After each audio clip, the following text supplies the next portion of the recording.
Hello everybody, नमस्कार and welcome to our channel grace up. और आज के इस वीडियो में हम पढ़ने जा रहे हैं सेल मैसेंजर्स एंड रिसेप्टर्स।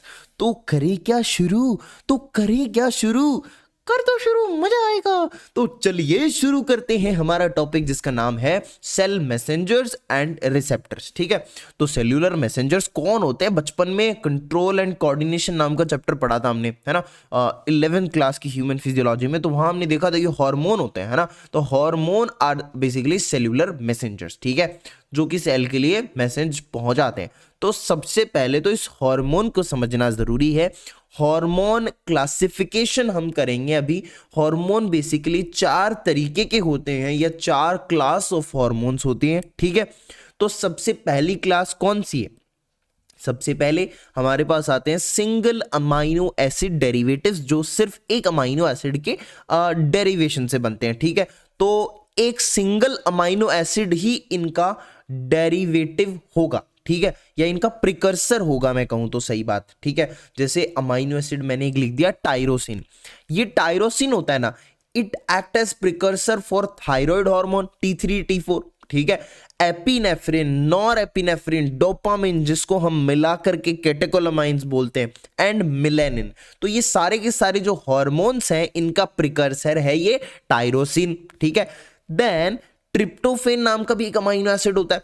ये जो ट्रिप्टोफेन है, it act as precursor for melatonin and 5 hydroxy tryptamine या 5-HTB इसको हम बोलते हैं, which is known as serotonin, ठीक है। तो इनका जो प्रिकर्सर है वो है ट्रिप्टोफेन, ठीक है।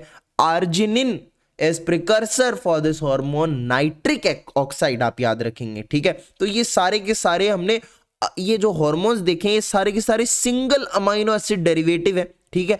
अब अमाइनो एसिड कभी ना कभी तो जुड़ करके प्रोटीन बनाएगा ना, उससे अकेले से रहा नहीं जाता, वो प्रोटीन बनाएगा, ठीक है। तो अमाइनो एसिड बहुत सारे जुड़ गए एंड वो क्या फॉर्म करेंगे? वो प्रोटीन हार्मोन फॉर्म करेंगे। जैसे अगर 51 अमाइनो एसिड जुड़े हैं तो वो इंसुलिन हार्मोन बनाएंगे। अगर 84 अमाइनो एसिड जुड़े हैं तो वो पैराथ हार्मोन बनाएंगे। देखो कितनी बढ़िया बात है, याद रखने की बात है। तो 51 insulin and 84 amino acid पैराथ hormone. तो इंसुलिन पैराथ हार्मोन क्या है? एक्चुअली में प्रोटीन हार्मोन है, ये अमाइनो एसिड वाले हार्मोन नहीं है, ये प्रोटीन हार्मोन्स हैं, ठीक है।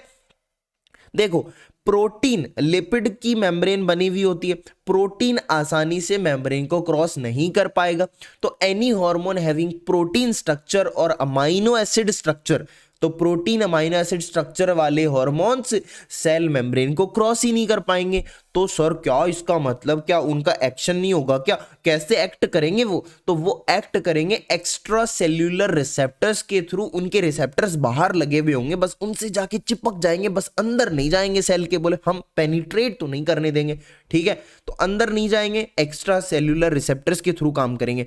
तो ये जो हार्मोन अब तक हमने देखे ना, insulin, पैराथ hormone, nitric oxide, melatonin, serotonin, melanin, epinephrine और एपिनेफ्रिन, डोपामिन, थायराइड हार्मोन, ये सारे के सारे एक्स्ट्रा सेल्यूलर रिसेप्टर से ही काम करते हैं, ठीक है। इनके जो रिसेप्टर्स हैं सेल के बाहर लगे हुए होते हैं, सेल मेम्ब्रेन पर ही, ठीक है। नेक्स्ट क्लास आती है कोलेस्ट्रॉल डेरिवेटिव हार्मोन्स की, जो कि बेसिकली होते हैं स्टेरॉइड हार्मोन, ठीक है। Steroid hormone, what are the example? Sex steroids and adrenal cortical hormones. Adrenal cortical hormones की बात करूं, जैसे एल्डोस्टेरॉन, कॉर्टिसोल, ये एड्रिनल कॉर्टेक्स से आते हैं। एड्रिनल कॉर्टिकल हार्मोन्स हम इनको बोलते हैं, किसको? Aldosterone and cortisol. Sex steroids में आते हैं estrogen, progesterone, testosterone, this are sex related hormone. ये सारे के सारे हैं स्टेरॉइड हार्मोन और ये कोलेस्ट्रॉल डेरिवेटिव होते हैं, ठीक है।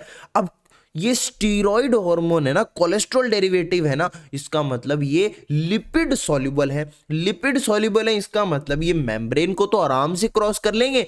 इसका मतलब इनके जो रिसेप्टर्स है ना भाई साहब, वो सेल के अंदर प्रेजेंट होंगे। तो they act through intracellular receptors, right. Intracellular receptors के थ्रू ये काम करेंगे, ओके।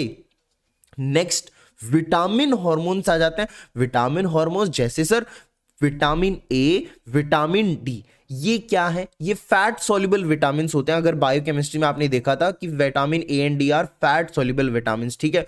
तो चूंकि ये विटामिन हार्मोन फैट सॉल्युबल हैं, तो इनके लिए रिसेप्टर्स अंदर ही लगे हुए होंगे ना, फैट सॉल्युबल हैं, अंदर चले जाएंगे आराम से सेल के, मस्त खाना पीना एकदम, इंट्रा सेलुलर रिसेप्टर्स इनके होंगे, ठीक है। ओके, अच्छी बात है। एक केस लेते हैं, एक हार्मोन हमारे पास, अब तक हमने यही पढ़ा है ना, मैंने आपको यही समझाया है कि एक हार्मोन है, वो सेल को क्रॉस करके अगर अंदर चला जाने में सक्षम है, तब तो उसके रिसेप्टर्स अंदर ही होंगे, जिनको हम इंट्रा सेल्यूलर रिसेप्टर्स कहेंगे। लेकिन अगर वो अंदर नहीं जा पा रहा है, बेचारे इस पीले वाले की तरह, देखो ये हार्मोन अंदर नहीं जा पा रहा है, तो इसके लिए, इसकी सुविधा के लिए सेल मेम्ब्रेन पर ही देखो बाहर ये कटोरा लगा हुआ है कि आके गिर जाए इसमें, एक्स्ट्रा सेल्यूलर रिसेप्टर्स ही इनके होंगे, तो ये बाहर यहां जुड़ जाएगा। तो भाई मैसेज कैसे पहुंचाएगा? ये लोग तो डायरेक्ट खुद ही अंदर जा रहे हैं ना, तो मैसेज कैसे पहुंचाएगा? तो ये क्या करेगा, यहां से ये सेकेंडरी मैसेंजर को जनरेट करेगा, ठीक है। तो सेकेंडरी मैसेंजर क्या होते हैं, ये क्या हो गया, अरे इनको भी पढ़ेंगे आराम से, बस यही याद रखना है हमें कि एक्स्ट्रा सेलुलर रिसेप्टर्स जो होते हैं, इनसे रिलेटेड है सेकेंडरी मैसेंजर, क्योंकि एक्स्ट्रा सेलुलर रिसेप्टर वाले केस के अंदर सेकेंडरी मैसेंजर का जनरेशन होता है फॉर फर्दर मैसेज ट्रांसमिशन, ठीक है।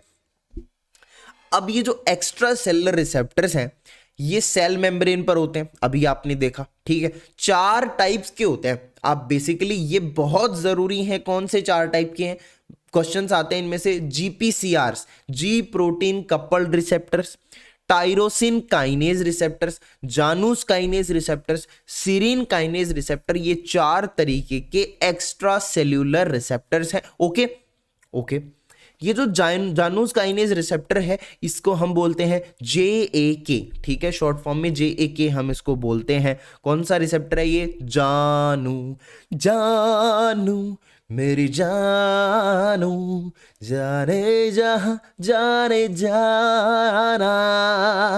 तो JAK जो होता है, ये एक्टिवेट करता है, जो JAK रिसेप्टर्स हैं, जानूस काइनेज रिसेप्टर हैं, ठीक है, ये एक्टिवेट करते हैं एक पाथवे जिसका नाम होता है STAT pathway. That's why they are also known as JAK STAT pathway receptors, ठीक है, JAK STAT pathway receptors, Janus kinase receptors. Okay, अब इन चारों को हमें एक एक करके पढ़ना है, तो शुरू करते हैं। क्या हो, सबसे पहले ये जो जी प्रोटीन कपल्ड रिसेप्टर्स है, इसके बारे में देख लेते हैं। चलिए चलिए चलिए चलिए चलिए, जी प्रोटीन कपल्ड रिसेप्टर्स, ठीक है, ये पहली जरूरी बात, ये ATP वगैरह नहीं यूज करते हैं, ये यूज करते हैं GTP for the energy purpose, ठीक है। तो जी से आ गया GPCRs, जी से आ गया GTP, तो ये GTP यूज करते हैं बेसिकली, ठीक है। ओके, समझ में आ गया। तो G protein coupled receptors are transmembrane receptors, ठीक है। ये हमने जब सेल मेम्ब्रेन पढ़ा था, तब मैंने आपको ये बताया था लिख करके कि ट्रांस मेम्ब्रेन प्रोटीन्स होते हैं ये जी प्रोटीन कपल्ड रिसेप्टर्स, ठीक है। ओके, एक विशेषता कि ये जो सेल मेम्ब्रेन मैंने बनाई है, सेल मेम्ब्रेन है ये, ठीक है, इस सेल मेम्ब्रेन के अराउंड ये G protein coupled receptors revolve 7 time, ये देखो, 7 बार, 7 time it revolve around the cell membrane. इसी कारण से हम जी प्रोटीन कपल्ड रिसेप्टर को 7 ट्रांस मेम्ब्रेन रिसेप्टर भी कहते हैं। या फिर ये देखो, ये सांप जैसा बन गया ना एकदम, सर्प, जिसको हम हिंदी में बोलते हैं सांप या सर्प, तो सर्पेंटाइन रिसेप्टर भी हम इसको कहते हैं। 7 ट्रांस मेम्ब्रेन रिसेप्टर और सर्पेंटाइन रिसेप्टर, राइट। चलो अच्छी बात है, आगे बढ़े क्या। देखो, जी प्रोटीन कपल्ड रिसेप्टर्स की अगर मैं आपसे सब यूनिट्स पूछूं कि भाई कितनी सब यूनिट्स होती हैं, तो आप बताओगे गुरुजी 7 हो सकती हैं। देखो 7 बार ये रोटेट कर रहा था, ऐसे आपको लंबे टाइम बाद याद रहेगा, जब आप काफ़ी टाइम आपको हो जाएगा पढ़ते हुए, आप रिवाइज नहीं करेंगे इन चीज़ों को। तो ये मैं यहीं काट देता हूँ। 7 रिसेप्टर्स नहीं होते, 7 सब यूनिट्स नहीं होती। कितनी सब यूनिट्स होती हैं? सिर्फ 3, मात्र 3 सब यूनिट्स होती हैं जनाब। जी प्रोटीन रिसेप्टर्स की मात्र 3 सब यूनिट्स होती हैं। सबसे पहली सब यूनिट है अल्फा सब यूनिट, बीटा सब unit and gamma. Gamma gamma gamma gamma, तो गामा, अल्फा एंड बीटा, ये 3 सब यूनिट्स हैं। मजे आ गए। ये जो सबसे इंपॉर्टेंट वाली सब यूनिट्स है ये कौन सी है? ये अल्फा है। तो alpha is the most important सब यूनिट्स। क्यों है ऐसा? है क्यों सबसे इंपॉर्टेंट है ये? देखो, ये सबसे इंपॉर्टेंट इसलिए क्योंकि यहां पर माल एनर्जी से रिलेटेड चीज आ गई, क्योंकि यहां पर जीटीपीएस प्रेजेंट होता है। ये जीटीपीएस एंजाइम प्रेजेंट होता है। जीटीपीएस क्या करता है? अरे बड़ी बेसिक सी बात है, ये हाइड्रोलिसिस करता है एटीपी का। तो हाइड्रोलिसिस कर रहा है एटीपी का भाई, सबसे जीटीपी का, सॉरी याद रखना, जीटीपी का हाइड्रोलिसिस कर रहा है। तो बड़ी बेसिक सी बात है बस, तो इसलिए सबसे जरूरी है। ठीक है, देखो अगर एक हार्मोन आता है, ठीक है, और वो हार्मोन आकर के ये जी प्रोटीन कपल्ड रिसेप्टर से यहां पर जुड़ जाता है सेल मेम्ब्रेन पर, ठीक है, तो ये यहां से ऑब्वियसली क्या करेगा? सेकेंडरी मैसेंजर जनरेट करेगा, क्योंकि G protein coupled receptors are extracellular receptor. ठीक है, तो ये सेकेंडरी मैसेंजर जनरेट करेगा। ठीक है, ये हमने पॉइंट ऊपर भी देखा था। तो अब ये सेकेंडरी मैसेंजर को जान लेते हैं कि ये कौन से होते हैं, क्या इनकी प्रॉपर्टीज होती हैं। ठीक है, कौन कौन से सेकेंडरी मैसेंजर हैं? बेसिकली सेकेंडरी मैसेंजर्स 3 टाइप के हैं। ठीक है, सबसे पहला है CAMP रिसेप्टर, ठीक है, कैल्शियम रिलेटेड, एंड CGMP। ये कैल्शियम रिलेटेड क्या है? इसका पूरा नाम होता है IP3DAG, calcium secondary messenger system. ठीक है, तो ये इसको शॉर्ट में हम बोल देते हैं कैल्शियम एज सेकेंडरी मैसेंजर। ठीक है, CGMP, CAMP, ये 3 हो गए। ठीक है, अब क्या आप जानते हो कि ये जो बहुत सारी सब यूनिट्स हैं, ये अल्फा वाली सब यूनिट जो मैंने ऊपर बताई थी, देखो इनको अच्छे से समझते हैं। जैसे अगर कोई हार्मोन एक्टिवेट कर रहा है GS अल्फा सब यूनिट को, कौन सी सब यूनिट को? GS अल्फा सब यूनिट को। S का मतलब यहां पे होता है स्टिमुलेटरी। ठीक है, तो GS अल्फा सब यूनिट को if any hormone is activating it, then वो एक्चुअली में क्या कर रहा है? वो एक्टिवेट कर रहा है इस एंजाइम जिसका नाम है एडिनिलिल साइक्लेज, AC, जिसको हम शॉर्ट में कहते हैं। एडिनिल साइक्लेज एंजाइम को वो एक्टिवेट कर रहा है, और ये एंजाइम क्या करता है? ये CAMP के लेवल को बढ़ा देता है। ठीक है, तो ये इस एंजाइम को ज्यादा एक्टिवेट कर रहा है, तो CAMP का लेवल बढ़ जाएगा। ठीक है, यही है GS अल्फा सब यूनिट का। अब GI अल्फा सब यूनिट, ठीक है, अगर कोई hormone, if any hormone is activating GI alpha subunit, ठीक है, देन ये I का मतलब होता है यहां पर inhibitory. Then what this enzyme is basically doing, ये इनहिबिट कर रहा है एडिनिल साइक्लेज को, और एडिनिल साइक्लेज करता क्या है? साइक्लिक एमपी को बढ़ाता है। ठीक है, साइक्लिक एमपी को बढ़ाता है उसके लेवल को, लेकिन अब यहां पे इस एंजाइम का इनहिबिशन हो रहा है, तो साइक्लिक एमपी कम हो जाएगा। तो GI अल्फा कम कर रहा है एक्टिवेट होके, GS अल्फा क्या कर रहा है? CAMP को बढ़ा रहा है। ठीक है, वैसे ही अगर कोई GQ सब यूनिट को हार्मोन एक्टिवेट कर रहा है, देन कैल्शियम का लेवल बढ़ जाएगा। और अगर कोई हार्मोन GT सब यूनिट को एक्टिवेट कर रहा है, T का मतलब यहां पर होता है ट्रांसड्यूसिन। ठीक है, तो अगर GT को एक्टिवेट कर रहा है, then that hormone is activating phosphodiesterase enzyme, और phosphodiesterase enzyme क्या करेगा? It will decrease the level of CGMP को कम कर देगा। ओके, हमने अभी अभी देखा था कि जो GS अल्फा सब यूनिट है हमारे पास, ये क्या करती है? ये साइक्लिक AMP बढ़ाती है, साइक्लिक AMP के लेवल को बढ़ाती है। ठीक है, लेकिन अगर गेन ऑफ फंक्शन म्यूटेशन हो जाता है GS अल्फा सब यूनिट में, then it become over active, और ये साइक्लिक AMP को ओवर ज्यादा सीक्रेट करेगी, ज्यादा बढ़ा देगी। ठीक है, ज्यादा बढ़ा देगी साइक्लिक AMP को। देन दैट इंडिविजुअल जिसमें ये चीज हुई है will be present with a triad. What is this triad? Precocious puberty होगी, उसमें स्किन पिगमेंटेशन होगा in form of cafe au lait spots. ठीक है, बोन डिस्प्लेसिया होगा। कैफेल्युलेट स्पॉट्स क्या होते हैं? शायद आपने देखे होंगे, कुछ थोड़े से ब्लैकिश कलर के ऐसे चकत्ते से हो जाते हैं स्किन पर। आप देखना गूगल पे देखो फोटोज इमेजेस में। ठीक है, bone dysplasia, and these are present in a syndrome which is known as McLeod-Con-Albright syndrome। ठीक है, तो ये इस सिंड्रोम के अंदर ये ट्रायड प्रेजेंट होता है। ठीक है, depending upon the sub unit, secondary messenger के लेवल को हम बढ़ा सकते हैं या कम कर सकते हैं। ठीक है, सब यूनिट पे ऑब्वियसली हमने देखा था ना, अभी ऊपर ही देखा था ना, depending upon the sub unit हम सेकेंडरी मैसेंजर को कम कर सकते हैं, बढ़ा सकते हैं। जैसे GI अल्फा सब यूनिट तो कम कर रही थी इस सेकेंडरी मैसेंजर को, साइक्लिक एमपी को, यहाँ पर ये वाली सब यूनिट थी ये बढ़ा रही थी, राइट।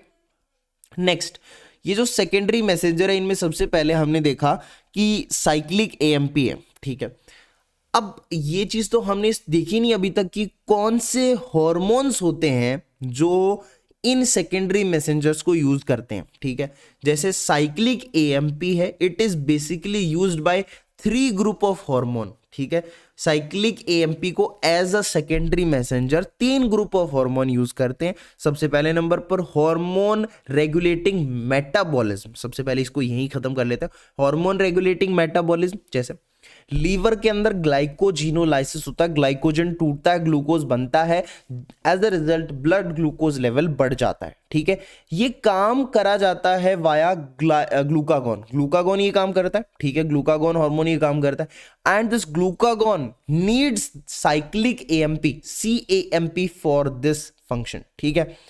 अब CAMP was the first secondary messenger discovered in this action, ठीक है, इस एक्शन में फर्स्ट टाइम डिस्कवर करा गया था, which got Nobel prize for it, ठीक है।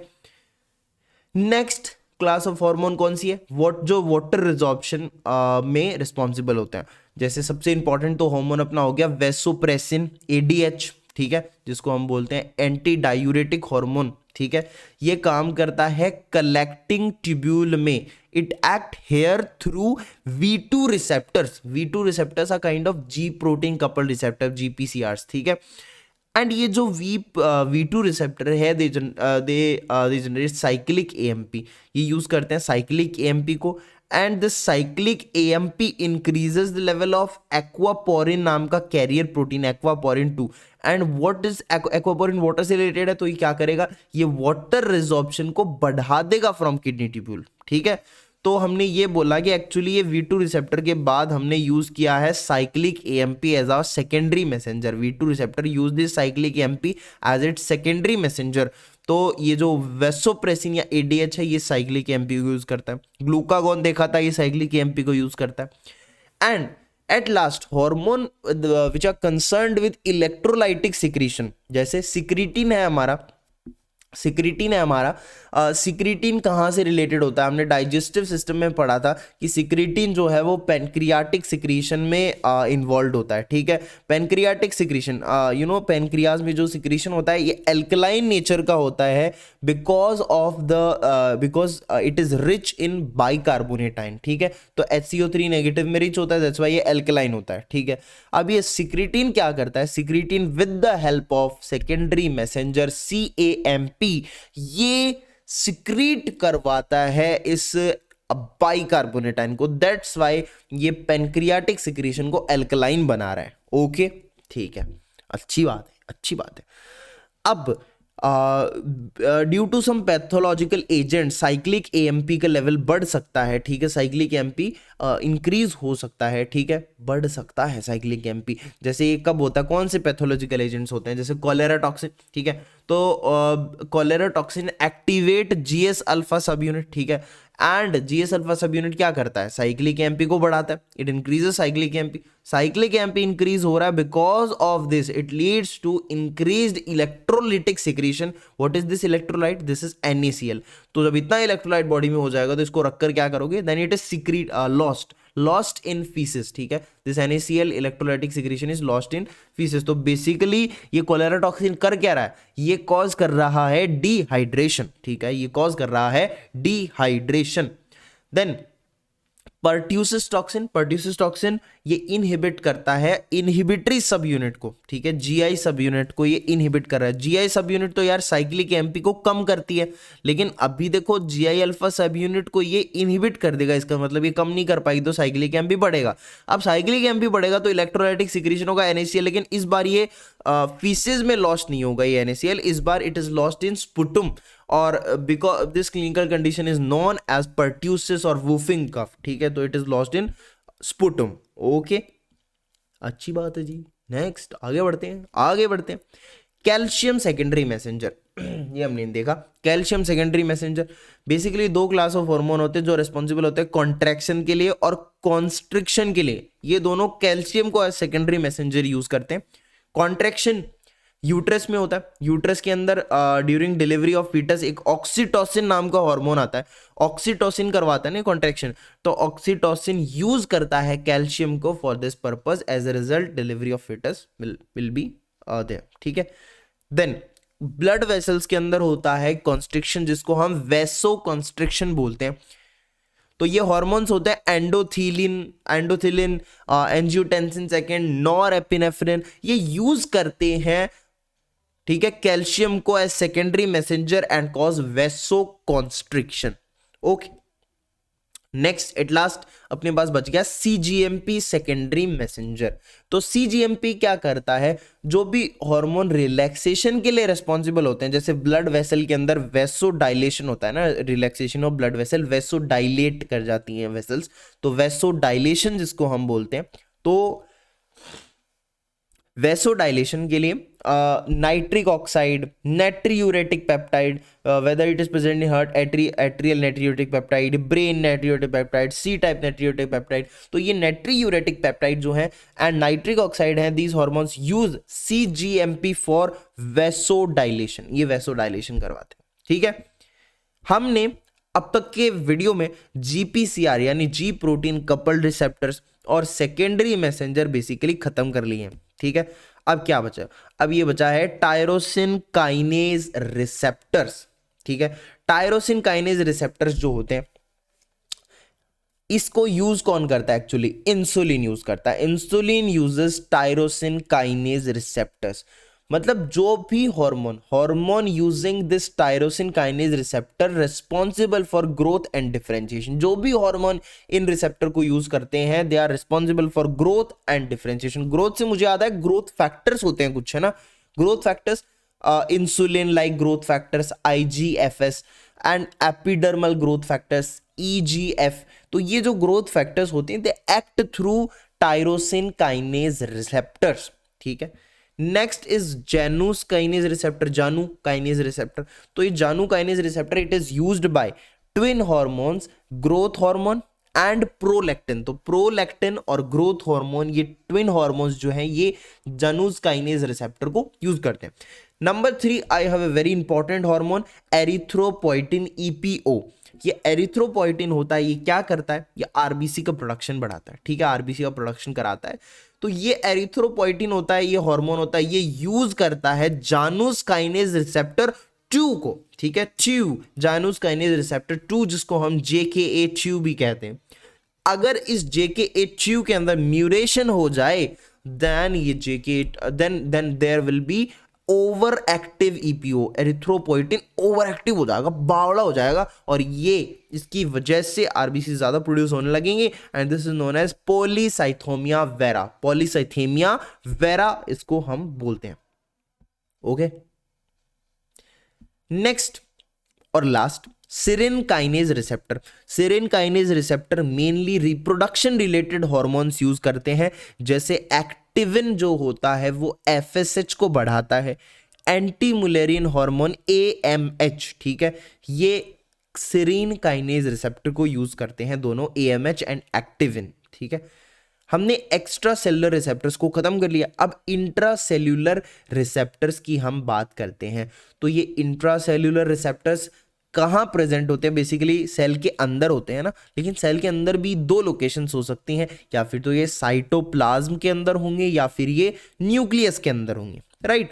तो साइटोप्लाज्म के अंदर स्टेरॉइड हार्मोन और विटामिन डी हार्मोन्स के रिसेप्टर्स प्रेजेंट होते हैं। स्टेरॉइड हार्मोन कौन से, एल्डोस्टेरोन। एल्डोस्टेरोन का रिसेप्टर होता है mineralocorticoid receptor, because this aldosterone is a mineralocorticoid.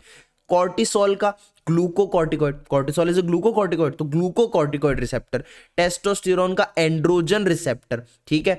Then estrogen का ER एस्ट्रोजन रिसेप्टर, प्रोजेस्टेरोन का PR प्रोजेस्टेरोन रिसेप्टर, ठीक है। ये सारे के सारे स्टेरॉइड हार्मोन के जो रिसेप्टर्स हैं ये साइटोप्लाज्म में प्रेजेंट है। विटामिन D के रिसेप्टर साइटोप्लाज्म में होते हैं, ठीक है।